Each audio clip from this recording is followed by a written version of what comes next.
装这一组装很装哎，头呢真的是装。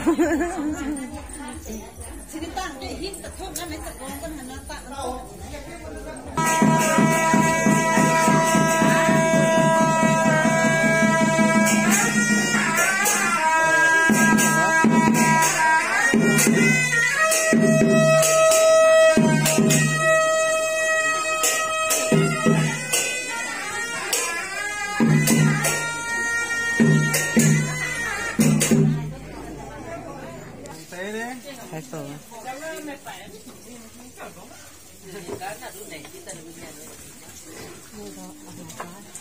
Bây giờ cha có tay không? Bây giờ ta có tay là cha nó cũng chẳng cha.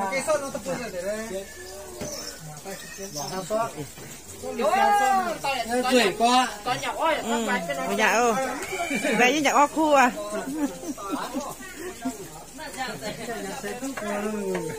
Nhà tôm bà diêu.